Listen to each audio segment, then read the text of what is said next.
Hey everybody, here I am back in the dining room, chalkboard, lecture hall area, remote lecture hall area. Self-quarantine count up, we're on day 20. Tomorrow is the end of the third week. It's no cabin craze yet. I hope everybody's feeling the same way. All right, I'm gonna just jump right in today and not linger on the situation we all find ourselves in, but instead talk about avenues of political reform. I definitely mentioned these 4 avenues on the previous lecture. I almost said Tuesday, on the previous lecture, and today I'm going to deepen sort of the discussion of what are the different ways of achieving political reform. First, a reminder, the definition of political reform is that it's a change in the political system itself, and the political system itself is made up of rules, procedures, and institutions. So it's a change in rules, procedures, or institutions. And the institutions themselves have all kinds of features. Like rules are, that's basically regulations. So for example, you can't donate more than $1,000 to a political candidate in any one election cycle. That's a rule. A procedure is that on the first Tuesday in November is the only time that you get to go to a polling place and you fill out a paper ballot, or that you have 2 weeks to go to the polling place and you fill out and you tap an electronic screen. Those are procedures. Institutions are Congress is an institution, the executive branch is an institution, but also specifics of the institution, so the House of Representatives. And one of the things about institutions is that they themselves also have rules and procedures that are in place to govern those particular institutions. So I don't probably need to go into too much description of what the political system is, but political reform means changing something about the system itself. All other forms of reform, healthcare reform, immigration reform, tax reform, all of that takes place through the political system.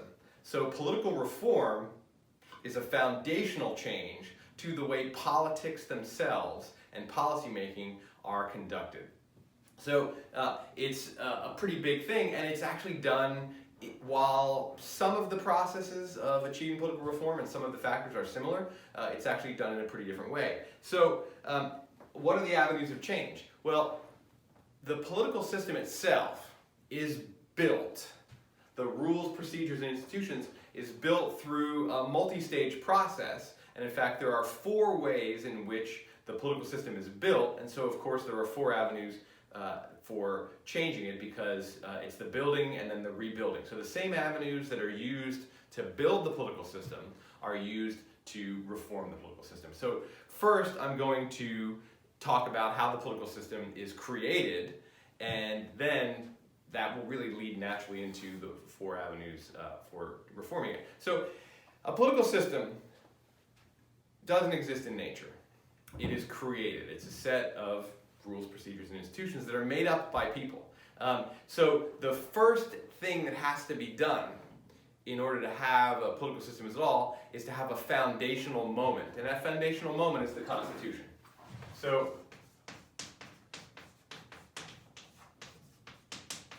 the very first thing that happens is we get Constitution writing. And what the Constitution itself does is it provides the basic structure.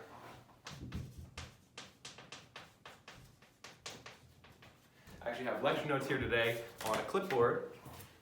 So instead of looking down at them, which might make you think that I'm looking down at my cat or something, or seeing that there's a stain on the rug, which I'm not looking at my cat, and I think there actually is a stain on the rug. But here's my notes. So it seems a little strange to have notes on the clipboard, but it also seems very strange to be lecturing to an iPhone in my dining room, so I'm just going to go with it. So the Constitution creates the basic structures, the roles, institutions, and powers.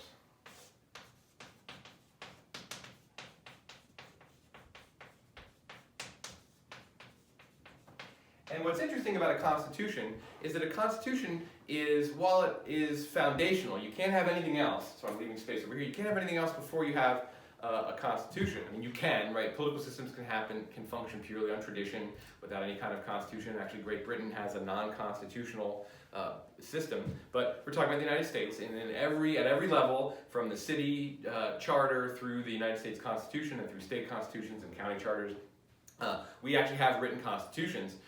So the Constitution is the foundational document. It creates the basic structure, but it also has a wide variety of detail involved.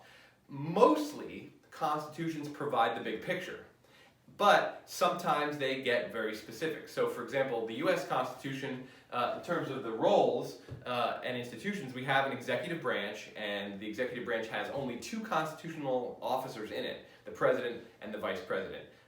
And the way that the president and the vice president are selected is through the Electoral College, which actually is a very detailed procedure. Now, it's not so detailed that it doesn't need further elaboration in order to be able to be used in the real world. And that's one of the things that has to happen next, is that the basic structure has to be elaborated on in order to make it actually functional. So what we get after constitution writing is we get elaboration that allows it to function. And that happens through, there's two avenues. One of them is statutory. And statutes are written by the legislature. And the other one is through direct democracy. And these belong in the same box because they basically both do the same thing. They create laws. These are created by, almost entirely, bicameral legislatures. We have a couple of unicameral legislatures in the United States. And then direct democracy is created through initiative and referendum. And this is a direct vote of the people.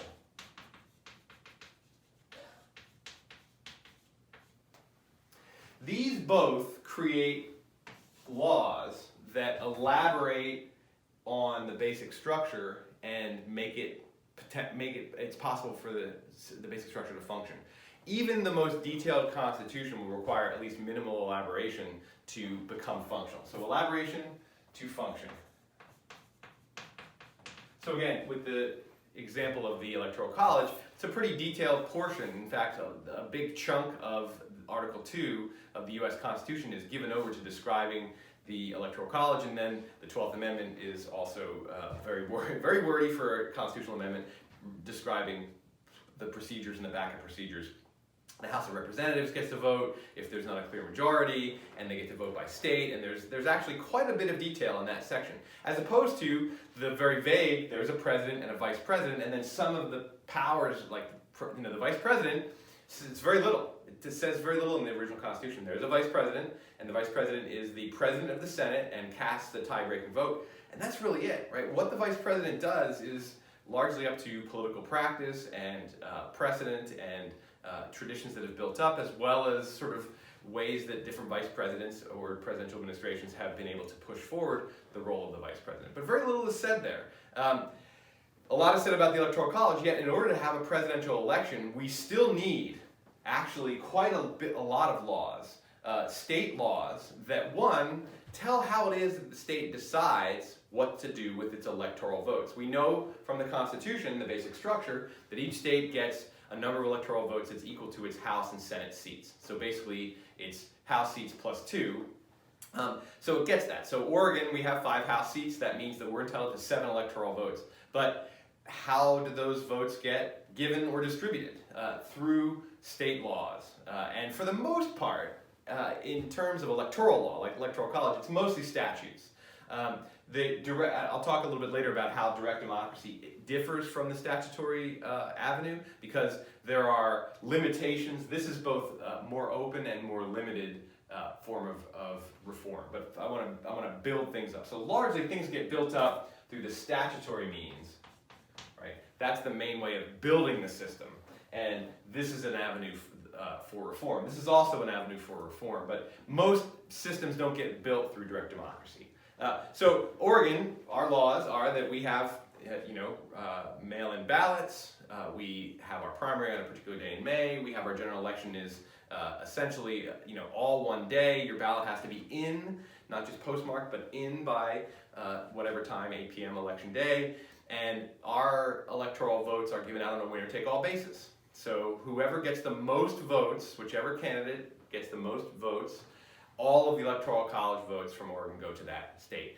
Now, most states have that. In fact, 48 states have a winner-take-all system. Nebraska and Maine have a proportional system where the winner of the statewide vote gets the 2 Electoral College votes, and then all of the other Electoral College votes in that state are given out on a district-by-district basis. So Nebraska, I think, has 2 districts, and so whoever wins one district gets that electoral vote, whoever wins the other congressional district gets that electoral vote, and so it's possible to divide it. Maybe they have 5. Maine and Nebraska, I think they have 4 and 5.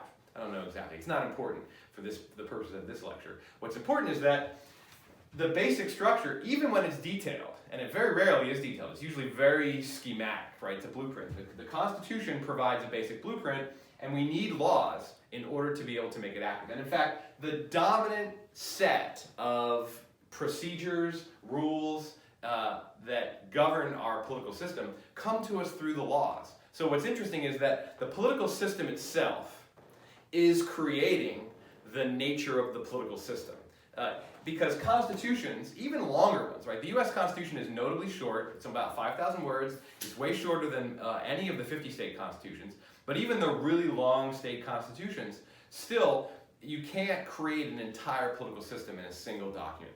You wouldn't even want to, because there's a lot of decisions that need to get made, and constitutions are harder to change than laws are harder to change. But one of the interesting things to note about a democratic political system is that the system itself is built by using the system. So the Constitution establishes a legislature, and then the legislature actually does a ton of the building of that system. And in fact, in our constitutional system, not only does Congress get to set, and the state legislatures particularly get to set a lot of election laws, both houses of Congress get to decide their own rules of procedure. So the reason why there's a filibuster in the Senate and not in the House is because the Senate decided that it wants to have one, and the House decided it wants to not have one. And the filibuster has been getting whittled down in its use each time the Senate changes its rules about the filibuster. So we have a political system where the legislature is self-governing.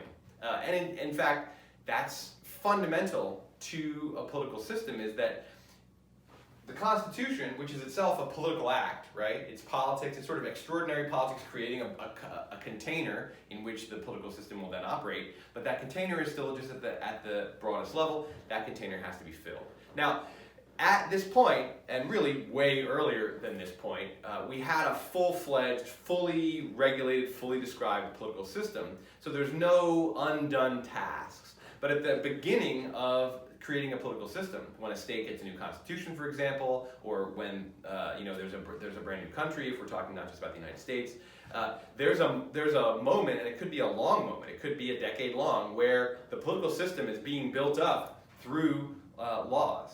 And in fact, we still have the potential always for our Congress to be creating a political system. So in the 1960s, creating not a political system, creating parts of the political system. So for example, in the 1960s, Congress created a number of different cabinet departments. The Department of Education, Department of Health and Human Services are the two that I know of. It might have been, I think the Department of Energy was created in the 1970s. But basically, our executive branch was enlarged. Now, we've also had our executive branch be reorganized with the Homeland Security Act, took things that existed and moved them around. The Homeland Security Act was an act of political reform.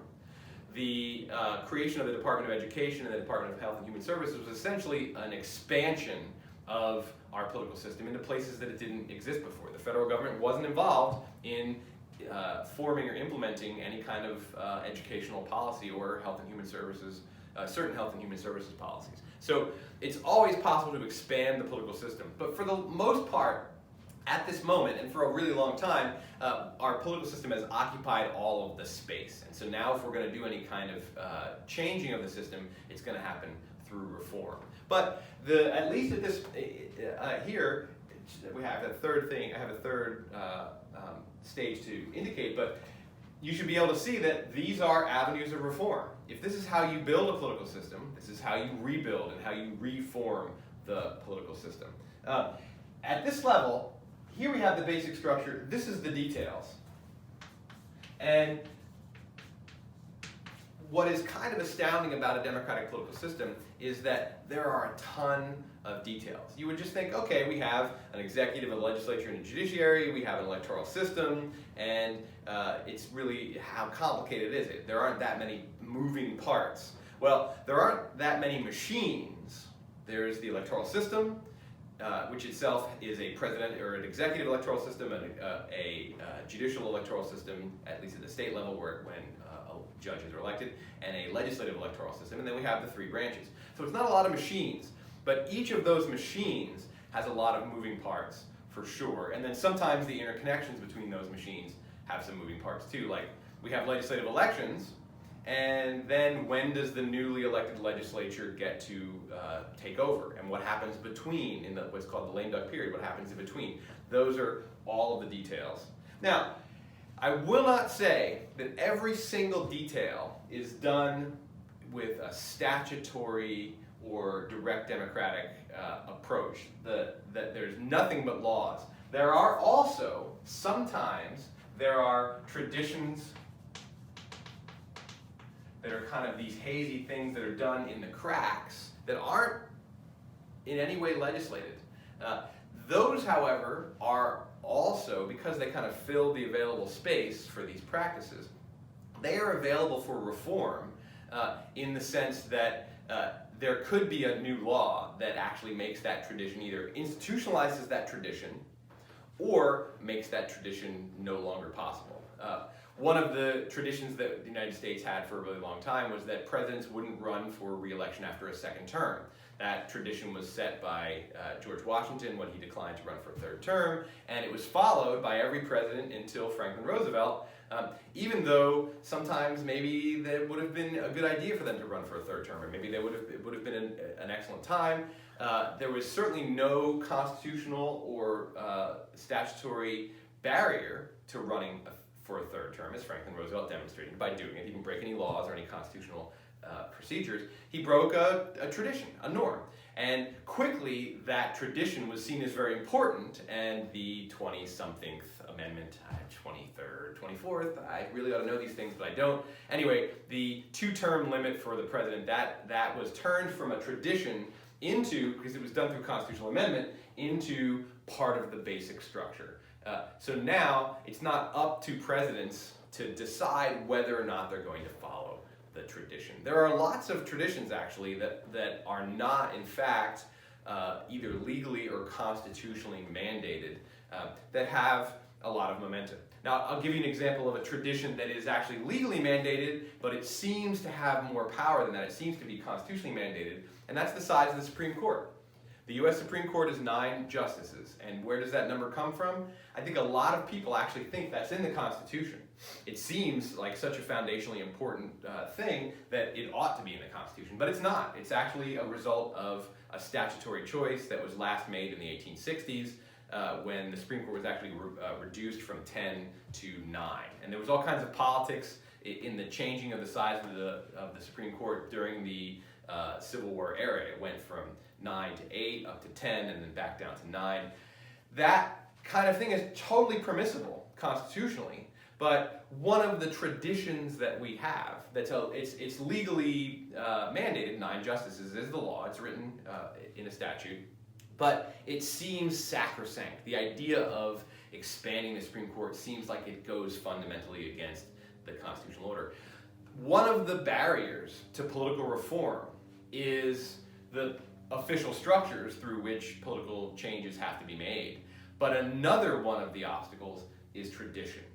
Even when you have an avenue, an opportunity, which, let's say that you have a Democratic president and a democratically controlled Congress.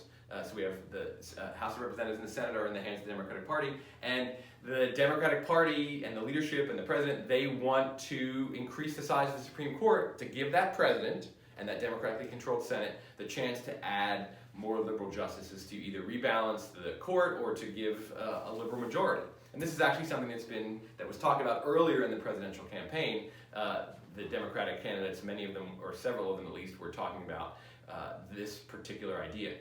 That idea, it's technically possible. There's nothing in the Constitution that says you can't do it. It doesn't require a constitutional amendment. It only requires changing a law. If you have a party that has control of both houses of Congress and the president, you would think that there's a smooth path. But the idea of monkeying with the Supreme Court in that way, and even just using the word monkeying makes it seem, that's what people would feel like it was doing. Even though it's not monkeying, it's legitimate political reform. It seems like it's monkeying because this tradition lurks in the background. But honestly, most of the things that govern our political system are done through laws, not through unlegislated tradition. There are some corners where there is just tradition. So this is all the details. The rules, the roles, the structure, the procedures, everything, right? For example, in the electoral system, and this is different state by state, how can you get an absentee ballot? Some states have no excuse absentee ballots. You can just register with the state and say, I just want an absentee ballot every time. Other states require you to actually have a legitimate excuse and say, well, I'm on military service, or I'm a college student, I'm going to be out of state, or I'm a business person who frequently travels. So some states allow you to just get an absentee ballot, which essentially means that you get to turn your voting habits into a vote-by-mail system, which Oregon has statewide. Other states require you to have an excuse. That's just one of, really, I hate to use the word literally, but literally thousands of choices that are made at the statutory level that determine how our political system functions. So the bulk of things happen here.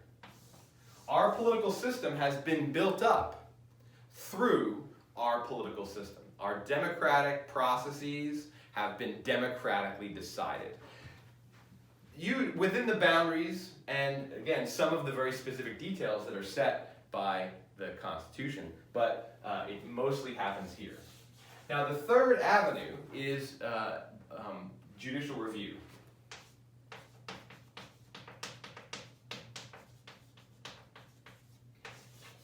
And what judicial review means, and I'll draw an arrow here, is because in our constitutional system, every act of the government, whether it be, I shouldn't say the government, every act of the political branches, the legislature and the judiciary, the legislature and the executive, are subject to judicial review. And judicial review determines whether or not these laws that have been passed are constitutional or not.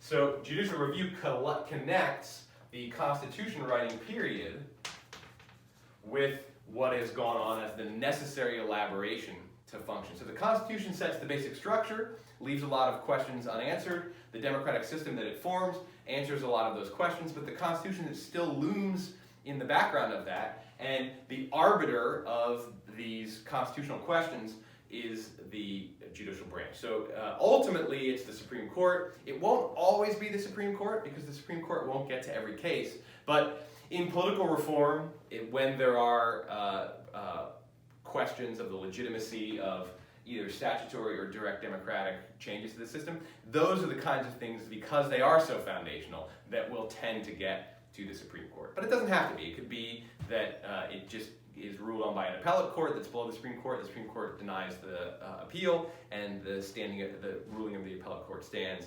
It's still the judicial branch exercising judicial review. Now, there is a big difference between what the judiciary can do and what is done through laws, because here, anything is possible. Whatever within the bounds, I shouldn't say anything, but within the bounds of the constitutional structure, all choices are available. And so policy can be made directly here. Judicial review is a more indirect policy, because what judicial review involves is rejections, and then there are sometimes, often, requirements. But the judiciary doesn't usually directly make policy. So, for example, there'll be a law passed by the legislature. And that law, we'll stick to an issue that we're going to deal with in this class, campaign finance.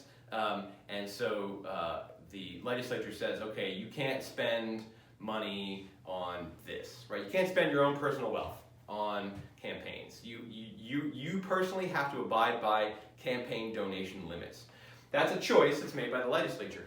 The court will then be called on, not always, because some questions don't get litigated, but again, in political reform, because it's so foundational, any change is going to probably be litigated. The court will then have to say, not, well, what do we think should be done?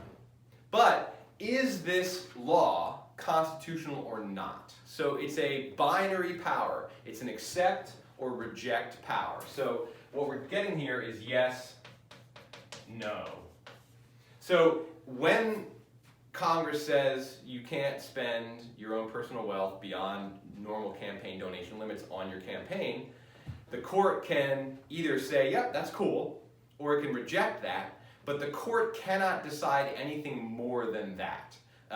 Whereas back at the legislative stage, for example, a bill is proposed that caps personal expenditures at the regular donation limit.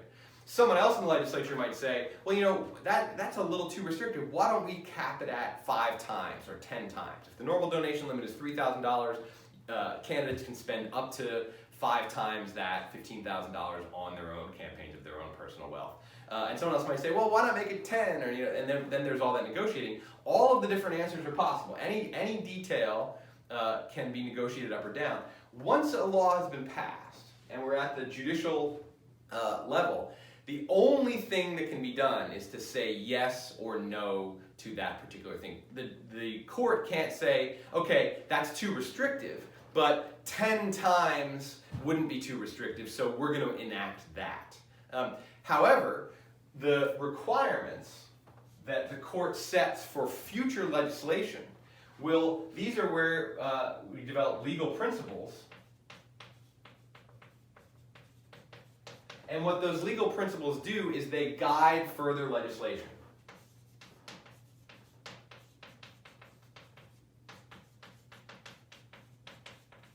And what they actually technically do is they guide future judicial rulings. They say, okay, anytime a law like this comes up before us, here are the principles that we're going to apply and that we believe that the lower courts ought to apply. So essentially, because they're telling future courts what should be done, what kind of analysis should be used in deciding whether we're going to reject or accept a legislative act, legislatures and anybody who's creating a ballot measure would be very wise to pay attention to these requirements so that their new law, which is tremendously difficult and frustrating to get passed, doesn't get similarly struck down. So the court's not going to say, okay, this law capping personal expenditures at the regular donation amount is unconstitutional, but 10 times is fine. So the new law now is 10 times. Courts can't do that kind of thing.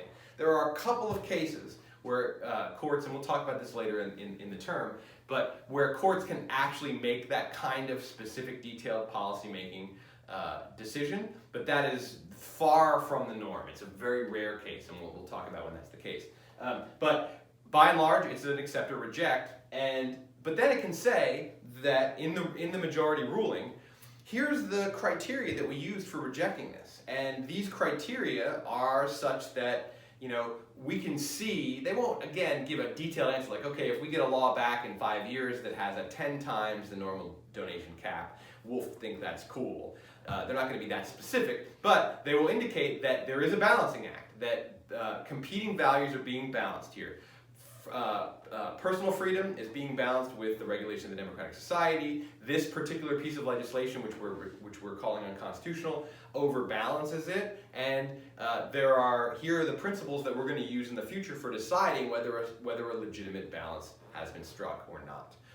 So courts can give, with these requirements for future judicial action, they can essentially give signals and hints back to the statutory avenue to say, okay, these are the things that are going to be fine. However, lots of times what happens, and this is the case with a big case that we're going to look at this term, Citizens United versus FEC, there's a big piece of legislation that gets passed, the Bipartisan Campaign Reform Act, and the Supreme Court rejects a chunk of it, not all of it, but a chunk of it, and then there's no, even though right afterwards there was some noise about passing a new law that would, get around the Citizens United ruling, or that would address its constitutional concerns while sort of continuing to regulate the electoral system in the way that the Bipartisan Campaign Reform Act intended originally, that never happened. So one of the problems with the statutory avenue is that it's very burdensome, right? Our bicameral legislature is status quo oriented. And what that means is that while this is the primary avenue through which the details are built up, it's also a very difficult avenue to make change. So if the court takes a law and strikes it down, or strikes down a portion of it, theoretically, a new law that meets the requirements can easily and readily be passed. But in reality, the court's actions using judicial review will be the final word on that policy. So we have essentially a huge pool of unregulated dark money, super PACs and black box organizations that don't have to reveal their donors, that don't have to show what they're spending their money on, that can do what are known as campaign activities. They can't coordinate with campaigns, but they can spend money advocating for or against the election of particular candidates or particular ballot measures without any kind of information being given out. Because of what the Supreme Court said in Citizens United, that's the new policy. It's a negative act because all they did was clear out rules. But when you clear out rules and you create a black box, that black box is the system, right? So the Supreme Court didn't intend, and the justices who wrote the opinion, Chief Justice Roberts wrote the majority opinion, and the other justices who signed on to it and who wrote concurring opinions, they weren't saying, oh, this is smart policy. This is a good way to organize a democratic system, because they don't get to do that. Judicial review is essentially it's a negative power. It's the ability to say no without, in most cases, then saying something new. But when you can say no, that comes with it an implied positive power, but one that you don't control. So the Roberts Court strikes down significant portions of the Bipartisan Campaign Reform Act, and that creates a huge unregulated portion of our electoral system. The Roberts Court might recognize that there are problems with a huge unregulated system, that the way that super PACs function, that the way this financial black box exists, creates dysfunctions for our democratic system. But the court can't say, okay, here are the regulations that we should put into place to make sure that people can actually spend money on electioneering activities as the First Amendment demands, at least according to their interpretation. But we're going to put these financial disclosures and these regulatory disclosures in place. The court doesn't get to make that kind of policy. Insofar as the court leaves room with its requirements, the way it describes how the ruling was made and how future rulings will be made, leaves room for the legislature to do that. But when that new legislation doesn't follow a court ruling that strikes down something, then that's now a frontier. It's an unregulated frontier in our political system. That is political reform, though, and I want to sort of move backwards through this process to talk about political reform. One of the avenues of political reform is the Judicial Avenue, and if you are a reformer who doesn't like something that's in our system, an avenue with a relatively high level of success, as well as low costs in terms of resource input, is to challenge a law that you think should be gotten rid of, that you want to reform by getting rid of, in the courts. Now, it's really, really a very simple thing, because what do you need to do this? How do you succeed? What are the factors of success? I'm going to put this over here. The factors of success.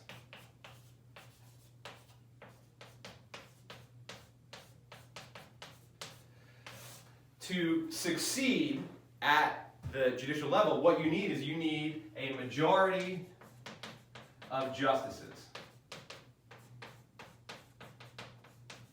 You need 5 out of 9 people on the Supreme Court. And again, I'll leave out of this the consideration that sometimes the Supreme Court is not the last court that rules on it. Let's just stick with that particular case. You need 5 people to agree that this law or regulation is unconstitutional for it to go away. And that means that there's a pretty clear and very, I would say, easy, in terms of conceptually, easy pathway to achieving political reform. And the Judicial Avenue is absolutely an avenue of a high rate of success for political reformers. Here's something wrong with our system. We're going to challenge it on constitutional grounds, and we win. And the system now looks different. And this has been happening. This has happened for a really long time.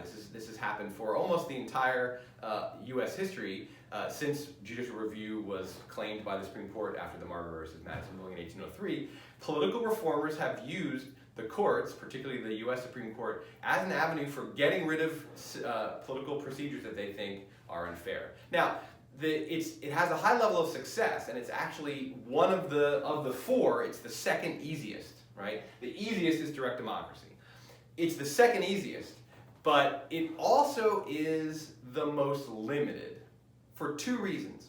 One is that you can only challenge political features of the political system that you can make a constitutional argument are unconstitutional. So if there's something you don't like in the political system, for example, you don't like the fact that legislators can get elected time after time after time, and we have these people serving in the legislature for 20 and 30 years, if you don't like that, there's no judicial avenue for redress of that particular grievance, because the basic structure of the Constitution, there's no constitutional provision that would get a court to reject that. In fact, there's not even any law to challenge in the first place, because this is an example of a part of our system where there's no law. There's just a tradition, which is that if you want to run again, you just run again, and you keep running, and the only thing that stops you is that you're sick of the political system, or you die,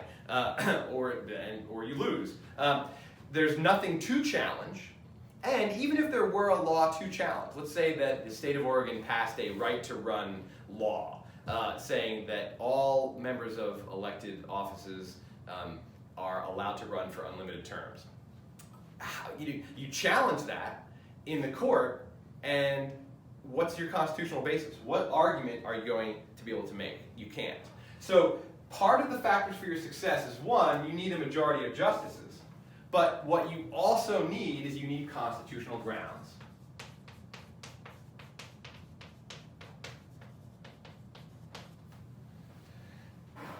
There are a couple of other pieces of success, though. You need a constitutional basis, but then what you also need is you need precedent and or the theory of the Constitution that is held by 5 or more justices to align with your reform. So you need precedent and theory, because that's how court rulings go down. Courts are essentially asking a straightforward question. Is this law constitutional? Well, all right, we have to go back to the actual written Constitution. Precedent is relevant because other court cases will have ruled on either exactly the same constitutional provision or a similar one or a related one, and the courts tend to want to not change their rulings just drastically, saying, yeah, we got it wrong 10 years ago, let's do it again. Let's flip it. That does happen, and it's happened a couple important times. Most noteworthy, Brown versus Board of Education, where the court just said, no, we're just rejecting Plessy versus Ferguson. We're not going to take the normal route of judicial transformation, which is to tweak precedent, move very gradually. So you need to have precedent on your side, and then also the theory of the Constitution that 5 or more of the justices hold has to hold that the provision that you're looking at in the Constitution will be interpreted and understood in this particular context in the way that you need. And that's what the constitutional lawyers will do. So the lawyers in Citizens United, they said, okay, we're going to make a First Amendment challenge, because the First Amendment creates a basic structure where there's certain kinds of personal liberties, and we think those personal liberties are being betrayed by this particular piece of legislation, the Bipartisan Campaign Reform Act. And so they go before the court and make that argument. 5 of the 9 justices have to agree that that's the correct interpretation of the First Amendment. And in fact, in the case of Citizens United, only 5 of the 9 agreed that was the correct interpretation. The other 4 interpreted the First Amendment and its relationship to precedent and its relationship to this particular statute as giving the opposite ruling, that yes, it is okay, not no, it's not okay. So it's this avenue of reform is really powerful because you can just get something swept aside, and it's relatively easy because even though court cases can take years to get to the court, actually in political time, 10 years isn't really that much, right? So the Bipartisan Campaign Reform Act was passed in 2002.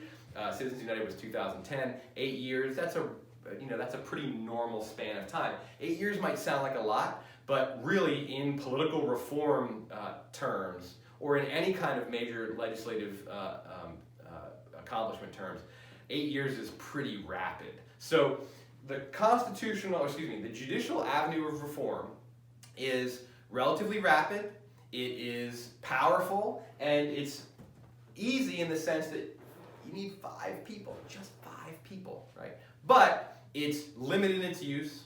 There has to be a law that you're challenging, there has to be a provision of the Constitution that's directly relevant to it, and those 5 people have to share your view of how precedent and constitutional theory align to reject that piece of our political system. So it's powerful, simple, but limited in its applicability. Powerful, fast, and simple, but limited in its applicability. So that's avenue of reform number 1, the Judicial Avenue. Definitely a pathway that's used with success, and the Judicial Avenue does have profound impacts on the way our political system functions.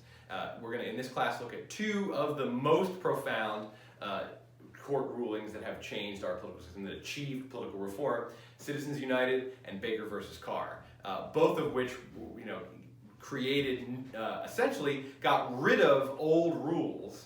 That the effect of getting rid of those old rules was transformative in the way that elections are carried out. In the case of Baker versus Carr, how voters' power is no longer able to be distributed unevenly, and in the case of Citizens United versus FEC, how it is that people who are outside of official campaigns can interact with the democratic process. Both pretty profoundly transformative. There have been a lot of other cases that we won't look at in this class at the federal level as well as at the state level, because states all have their own constitutions and their own statutory process that have transformed our political system. So it's a very legitimate avenue of political reform, and again, a very successful one.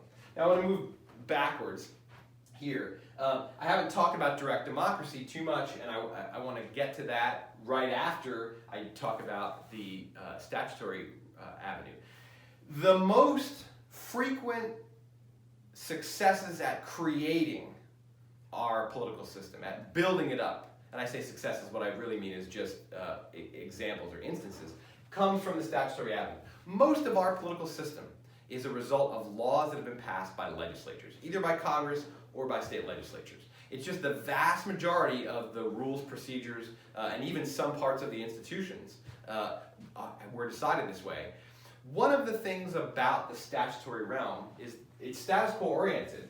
And if you've taken other classes with me, I've talked about this at length, so I'm just going to sort of ask you at this moment to just accept as a stipulation that our legislative process, particularly the bicameral process, is status quo oriented. In other words, it's very, very difficult to do anything that's different.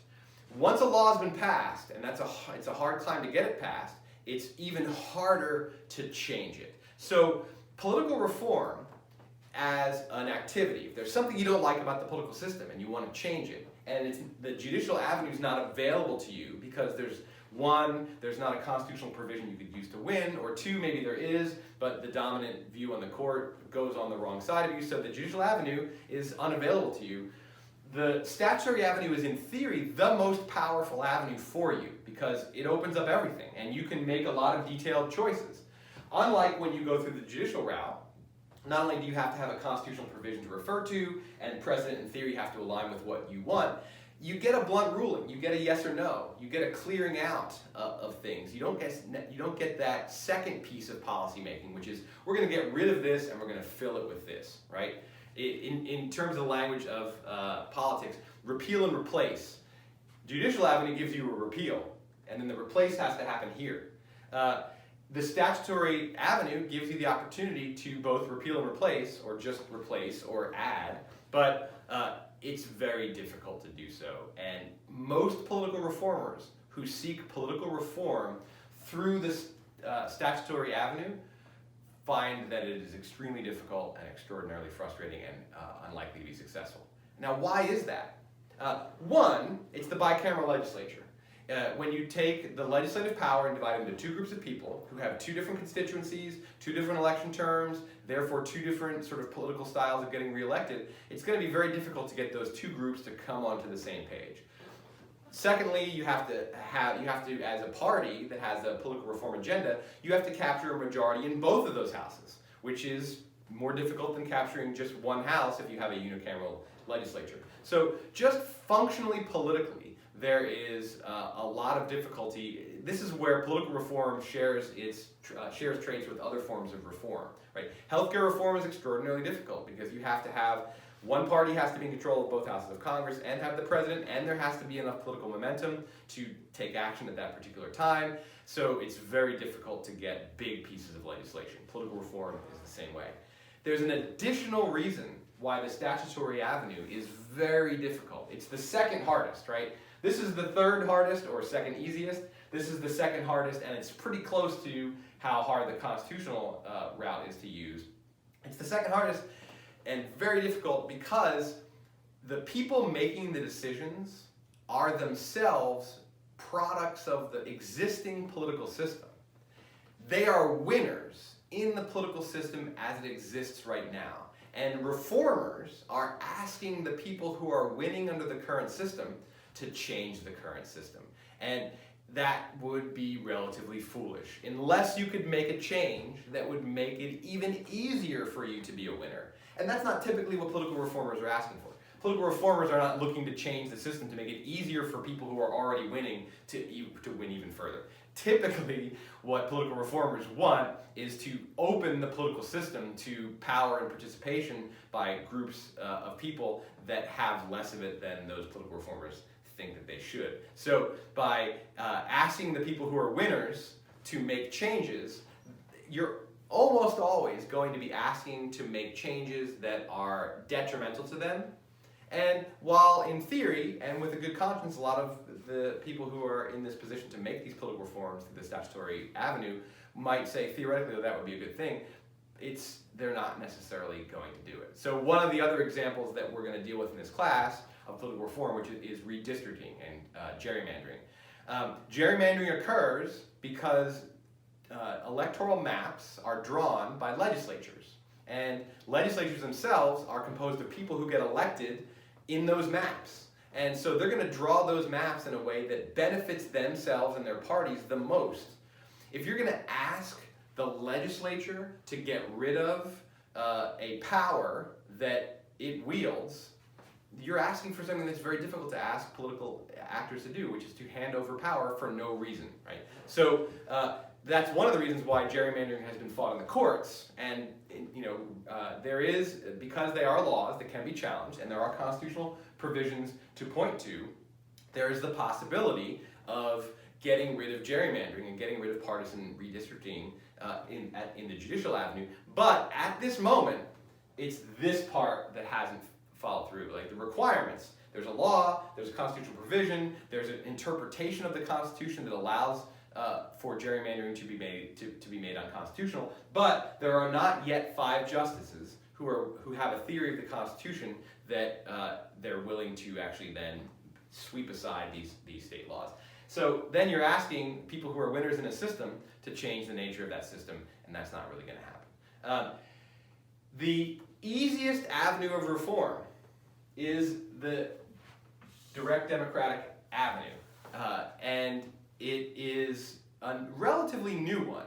It's at this point a little over 100 years old, so it's not so new anymore. It's about half of the age of the American experiment. But the direct democratic avenue is available because direct democracy does the same thing that the statutory avenue does. It sets details. There is, however, a difference, and it's an important difference. The difference is that laws can be large and vast and complex and have all kinds of policies built into them. But most states, and Oregon is one of those states that has this, when we're talking about initiatives, which is when the people can actually take the initiative and put something on the ballot and have the people of that state vote on it, and a majority rules, straight up yes, no majority rules in this, have single issue requirements. You can't put up a complex campaign finance reform bill through the initiative process. If you have a complex campaign finance initiative policy, you either have to get it done through the statutory realm, or you have to get it done as a referendum, and a referendum is partially statutory. A referendum is when the legislature has a piece of legislation, and instead of passing it or rejecting it itself, it says, here's a bill, you, the people, decide on this whole bill. That's not a very powerful avenue of reform. It's actually close to the statutory reform and how powerful it is, so it's kind of like the second and a half avenue of reform, because the legislature is typically only going to do this under a very specific set of conditions. Referendums are relatively rare occurrences, particularly in political reform. If you're a political reformer and you want to change the rules that are governing how politicians right now win and lose, the initiative is your main avenue, but the initiative is limited in most cases to a single issue. It's also limited to the fact that you have to get a certain number of signatures, there are certain resources that are required, but actually that's relatively easy.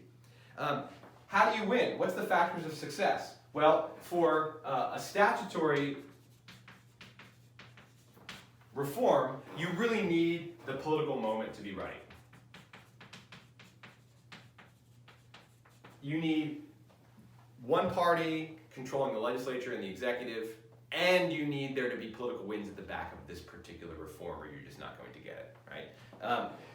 The Bipartisan Campaign Reform Act, which I've referred to several times, you might be thinking, well, that's bipartisan. It didn't require one party or the other to be in control.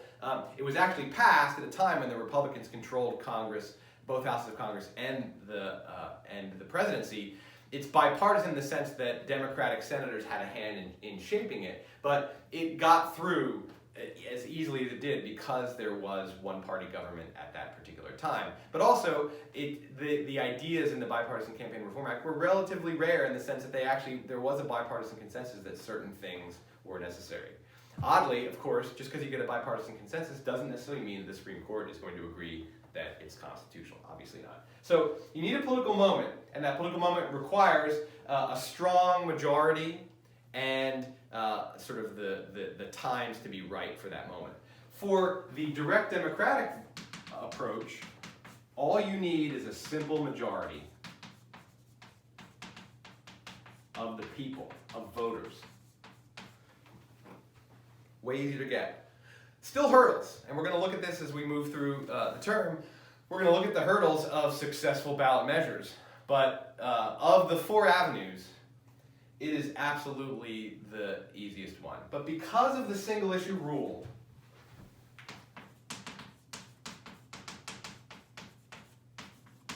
it's very limited in its use. In fact, one of the political reforms that took place in the 90s in Oregon as well as other states was term limit initiatives. We had term limits that were passed in the early 1990s in Oregon based on a ballot measure, an initiative. But the state Supreme Court struck them down because the ballot measure actually limited the terms of state legislators and national representatives, in other words, our representatives to Congress. And the state Supreme Court said that's two separate issues. So you would have needed two different ballot measures. Seems like a very technical kind of thing, and that's actually one of the annoying things about judicial review is it's often technical. Now, you would think that, okay, great, so the state court strikes down term limits, the specific term limit initiative that was passed pretty easily in Oregon at the time. Why not just write 2 initiatives and put it on the next, put it on the ballot for the next election, and then you can get around that. There's no rule that says you can't have 5 ballot measures or 10 or 50. There's no limit to the number of ballot measures. It's just that each measure itself has to have a single issue. The problem with that is that, yes, that's theoretically possible, is that the moment often will have to pass, because the political moment applies also to direct democracy. Just because the people can write a ballot measure and it just requires a simple majority of voters doesn't mean that you're always going to be able to get success. There's a political moment factor to it as well. And by the time the Oregon State Supreme Court, and this happened in a lot of states, had struck down the term limit ballot measures, there wasn't a whole lot of energy for term limits anymore. The early 90s was a period of political reform that was really focused on term limits. And what actually ended up happening is through the 90s, in states that had imposed term limits through avenues that withstood court scrutiny, California did it through a legislative avenue, and it withstood court scrutiny, is that people are like, oh yeah, I guess it's not such the fix-all we thought it was. There's some pros and some cons to it. And so there was less energy to repass those ballot measures. So when you write a ballot measure, you absolutely are paying attention to what the court's going to say. Just like if you're writing a law, you don't want to succeed, do all this hard work, get your law passed, have your political reform, have your party, and then 5-10 years later go, oh fuck, shit, the court struck it down, and now we have to start from scratch. And when you have to start from scratch the second time, it often is going to mean that it's an even taller hill to climb than it was the first time. So direct democracy of the 4 avenues is the most powerful in the sense that it is the easiest. It is open. All areas of detail are open, unlike the Judicial Avenue, which kind of narrows to a particularly small set. But its applicability, because of the single issue thing, is going to be less. However, it is the avenue through which political reform is most often, the successful one. So it is, if I had to rank, like, which of these avenues wins most often, it's the avenue that wins the most often. Okay, moving back in this direction. Constitutions can be changed, right? And they're changed through amendment or through rewriting the entire Constitution, but I'm not even going to put that up on the board, because even though that's generally a way that political reform is achieved outside of the United States, that is not a method that's really available, again, because of the tradition. Most states have constitutions that are way newer than the U.S. Constitution, but those constitutions are still now relatively old. Like Mississippi's most recent constitution is, I think, 1890. And that's pretty new, right? And I think it was the 4th or 5th constitution of Mississippi, but that's now still pretty old. And it's unlikely that any U.S. state is going to write a brand new constitution here at this particular point in the early 21st century. So it's mostly through amendment that's possible. Now, this is where there is a great variability. How hard is it to do an amendment? Difficulty level. The difficulty level depends on the specific constitutional provisions for making amendments. At the federal level, it's extremely difficult. 2/3 of both houses of Congress and 3/4 of the states. That's a pretty big hurdle, and that's one of the reasons why we have so few U.S. constitutional amendments, and we haven't had one in now going on 30 years. And it seems unlikely that we're going to have another one in the next decade or 2, even though there's always ones that are proposed: flag burning, balanced budget. Those are the 2 big ones that I can think of. But it's very difficult. All of the states have different methods for amending the Constitution, and there's a pretty wide range. Some of the states have procedures that are either as difficult or very close to as difficult as amending the U.S. Constitution. Other states have hurdles that are much closer to a regular statutory act. Oregon is actually one of those states where, in order to change our Constitution, you can use an initiative. The only difference between a regular initiative and an initiative to pass a constitutional amendment is the number of signatures you need to get it on the ballot. So Oregon is at the easier end of constitutional reform, and a state like Florida is at the harder end of constitutional reform.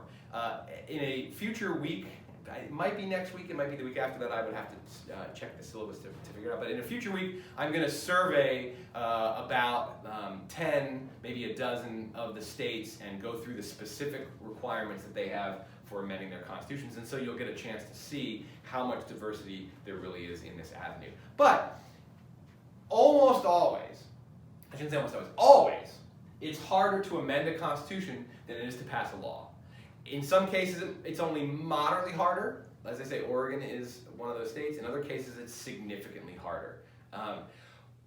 What's great about the constitutional avenue is that once you do achieve your political reform through the constitutional avenue, you've basically won a permanent victory. Now again, it's not, in theory, it's not permanent because there could always be another amendment that gets rid of it, right? But it's the rare, even at the state level and certainly at the federal level, it's the rare amendment that ever gets overturned, right?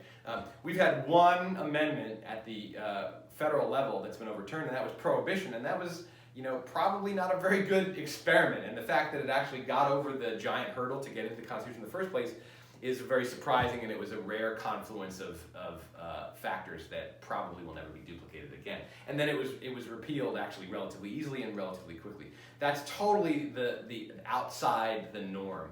We shouldn't really expect that probably to ever happen again. States sometimes will pass amendments that get overturned because some states have easier methods of changing their constitution. The easier the method, the more likely it is to get overturned, but it's always more fixed than the statutory level because there's always some procedure that's a little bit harder than just the regular law writing process. So it's the tallest mountain to climb, but it's the best one because it is where you get a victory and you have your party and then you're done. You're not looking over your shoulder, right? If you pass a law and you got to be waiting for judicial review to review this, part of the reason why it's permanent is because when you make a constitutional change through this avenue, judicial review is not going to come along and take away that change because judicial review is based on the constitutional provisions, right? The question is, does it align with the Constitution? Well, when you change the Constitution, judicial review has to change along with it. Supreme Court justices can't say, no, we don't like that amendment. That we don't like that. Even if it seems to conflict with the rest of the Constitution, the court will have to take it into account.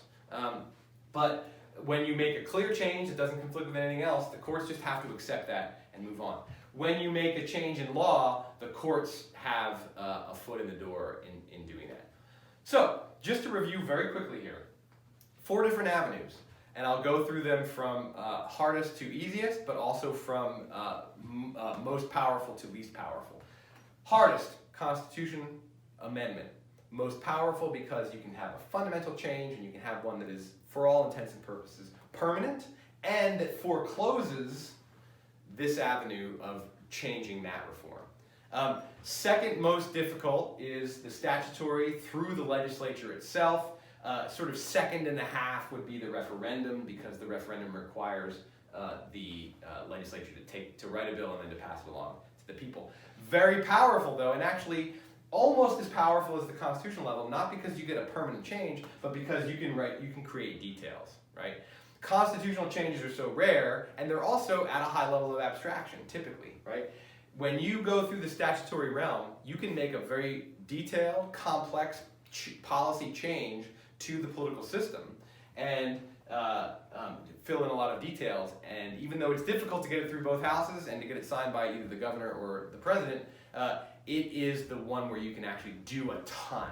So it is really, I have a star here and I'll put another star. It's kind of the gold standard of getting things done, even though it's the second most difficult and a close second. Third most difficult is the judicial realm, and it's way easier, but it's also limited. There are only certain kinds of political reforms you can achieve through this avenue, and you have to have, well, you only need 5 justices, You have to have an alignment of what those justices are like in terms of how they see precedent and how they view the Constitution with your own particular desired reform. You can't always have that. And then the fourth, the easiest but the least powerful, is direct democracy through the initiative. It's the least powerful because it has to be single issue, and that means there's not if you want to make a lot of complex changes to the political system, or even just a couple complex changes, you're going to have multiple ballot measures. The direct democratic route, the initiative, is the one that is the most successful. Judicial is a close second, most successful. Statutory is very rare. It's very rare to get a major political reform out of the statutory realm. Constitutional is the least common. So those are the four avenues. Those are the dynamics. Those are the factors of success. Those are the opportunities and the limitations that these different avenues open up. Next week and the following week, I believe it is, I'm going to drill down into each of these avenues more specifically by looking at specific cases and elaborating even further on the ideas that I've laid out here about why certain things are easy or difficult. Particularly, I'm going to talk about how judicial review functions as an avenue of political reform, because it's the one that's the most sort of technical and strange. The other three are democracy, right? Majority rules, supermajority rules. In the court, majority rules, but it's the dynamics of how the majority gets to where it gets are a little bit more complicated. And so we're gonna drill down into that next week and then the following week, and I guess that's it. So, all right, I always find it a little odd to wrap up these videos because there's not the end of a class period. You're like, all right, you guys have to go, but honestly, you guys have to go. Bye.